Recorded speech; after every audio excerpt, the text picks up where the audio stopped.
Bom, é até uma pena a gente falar de arcadismo só em uma aula. O arcadismo é um movimento para você estudar pelo menos em um bimestre. É claro que eu espero que vocês no primeiro ano tenham estudado para valer o arcadismo e tenham aproveitado tudo de bom desse momento. O arcadismo é muito importante porque saindo ali do barroco, naquele momento do conflito, reforma contra reforma, nós entramos em um outro contexto maravilhoso que é o contexto do iluminismo.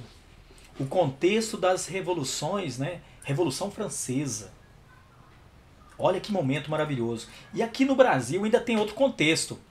Então, o arcadismo ele se choca em dois contextos. Um contexto mundial, que era o iluminismo, contaminando com ideias filosóficas o mundo inteiro.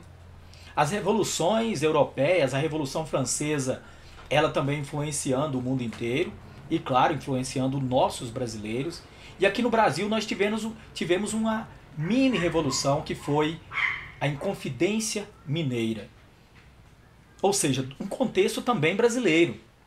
A Inconfidência Mineira, bem o momento em que Tiradentes foi pego como bode expiatório. E eu digo pego como bode expiatório pelo seguinte, de verdade, Tiradentes não era líder da Inconfidência Mineira. Ele foi o mais punido. Punido como exemplo. Seus pedaços foram, né, ele foi desmembrado e cada pedaço foi colocado em cantos do Brasil para servir de exemplo. E ele virou o herói da Inconfidência. Mas Tiradentes mesmo era nada mais, nada menos do que um segundo tenente de uma guarda chamada Os Dragões, e ele tinha uma grande utilidade para o movimento da Inconfidência, que ele fazia aqueles trabalhos dentários, por isso o nome Tiradentes, e como ele fazia esses trabalhos de dentista, que não é uma profissão como a de hoje, com curso superior, antigamente era uma coisa mais técnica. Ele podia então ir à casa de qualquer um.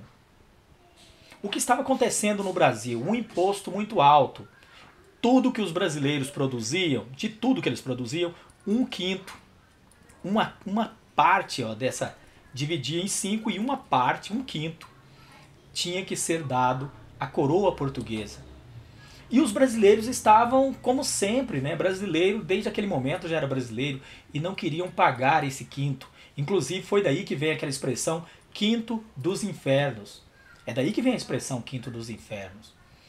E esses fazendeiros, então, esses donos de minas de diamante, aquele ali, ó, o senhor ali, né, no nosso mapa, o Cláudio Manuel da Costa, ele era um dos maiores donos de minas de diamantes de Minas Gerais. E ele era um dos que não pagavam. O Tomás Antônio Gonzaga, que é o grande líder de verdade da Inconfidência, um dos homens mais cultos que o Brasil já teve, e o maior intelectual da época, Tomás Antônio Gonzaga era juiz também em Minas Gerais, e ele, Cláudio Manuel da Costa e outros se uniram, todos os fazendeiros se uniram e decidiram que iam fazer a revolução no Brasil. A Inconfidência Mineira foi isso, foi uma tentativa de uma mini revolução francesa aqui a modo brasileiro, é o jeito de falar. Mas era uma maneira de fazer, eles queriam implantar a república. Agora aqui já fala em república. Dentro desse contexto, eles já falavam república. Ia acontecer o dia D do quinto dos infernos. Nesse dia D ia ter a tal da derrama, D de derrama, por isso que é o dia D. A expressão o dia D também vem desse momento. O dia D é o dia da derrama, e a derrama era a coroa portuguesa ia vir e ia cobrar cada centavo dos brasileiros. Ia pegar, se fosse preciso, ia esquartejar, ia bater, ia enforcar, mas ia levar cada centavo do imposto que os brasileiros não estavam pagando. E espertamente esses jovens, então, liderados por Tomás Antônio Gonzaga e Cláudio Manuel da Costa, os fazendeiros e donos de minas do Brasil tiveram a ideia de dar o golpe. A Inconfidência Mineira era um grande golpe na coroa portuguesa e a gente ia proclamar a independência do Brasil já naquele momento e íamos implantar aqui uma república. Tomás Antônio Gonzaga seria o primeiro presidente do Brasil.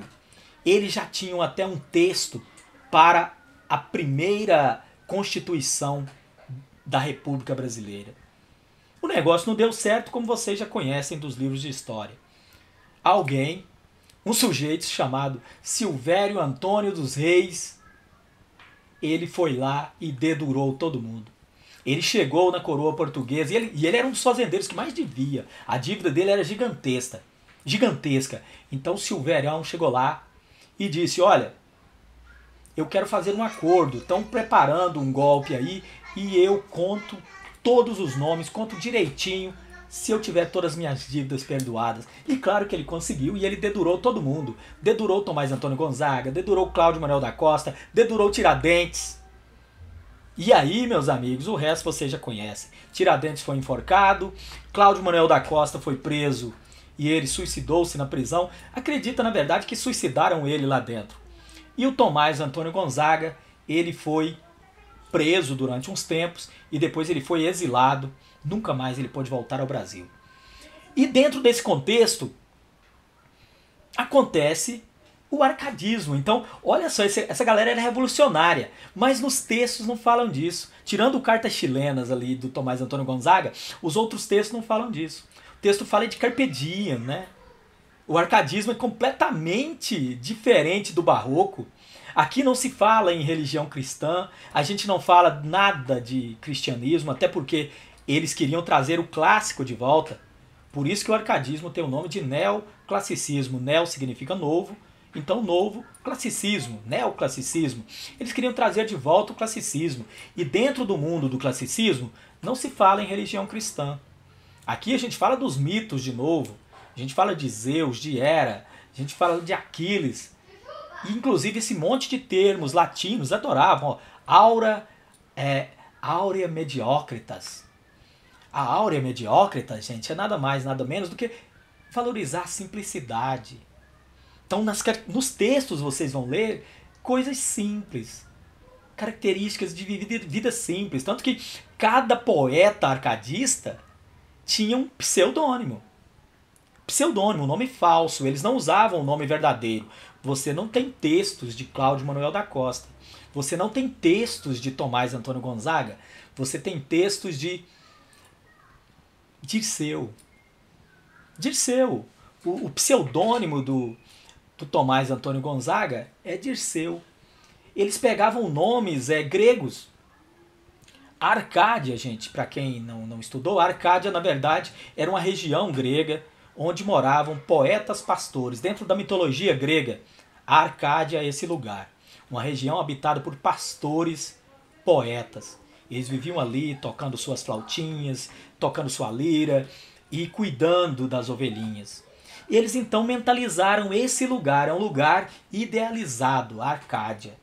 E eles se consideravam então dessa Arcádia, um lugar para viver na simplicidade do campo, em paz com a natureza, carpe diem, aproveitar a vida, carpe de colher, dia no dia, colher o dia, aproveitar a vida. O locus amoenus, que é o culto a uma vida pastoril, paisagem bucólica, quer dizer, em paz com a natureza.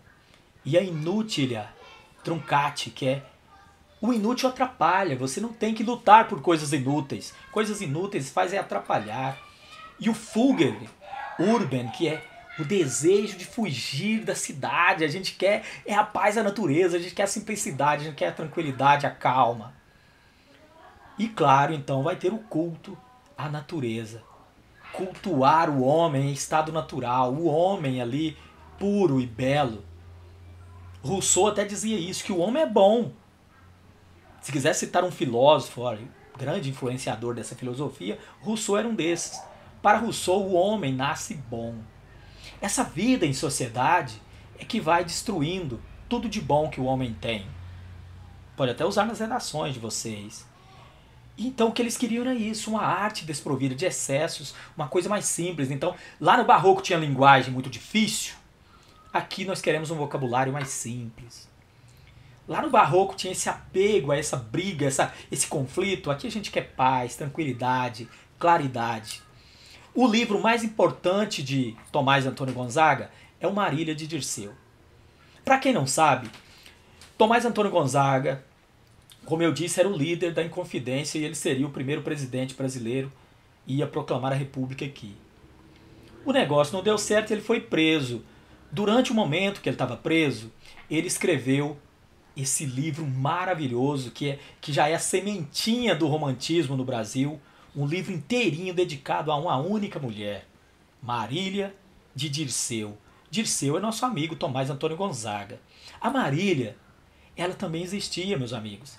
O nome dela era Maria Seixas e era uma moça com a qual ele estava noivo lá em Minas. Jurista, né, juiz, bem-sucedido, um homem brilhante, inteligentíssimo, e quis dar essa de herói. E infelizmente tudo deu errado. Quando então ele foi preso e não pôde nunca mais voltar ao Brasil, Tomás Antônio Gonzaga perdeu para sempre o amor da sua vida, que era a Maria Seixas, e ele escreveu esse livro maravilhoso que é Marília de Dirceu. Quem lá no primeiro ano não leu nada do Marília de Dirceu, pode voltar lá e fazer a lição de casa. Tem que ler, tem que conhecer algumas coisas do Marília de Dirceu. É lindo. O Cláudio Manuel da Costa também tem textos maravilhosos, de característica mesmo arcadista. E eu sou suspeito porque eu acho linda a filosofia arcadista. Essa coisa de viver uma vida simples, sem se preocupar com coisas superiores. A vida é simples, a gente que complica. A áurea, mediócritas, valorizar a simplicidade, a humildade. E o carpe diem, quer dizer, você tem que ser capaz de fazer sua vida ter significado, fazer sua vida valer a pena. E o locus amoenos, que é esse culto a essa vida tão simples como a vida de um pastor.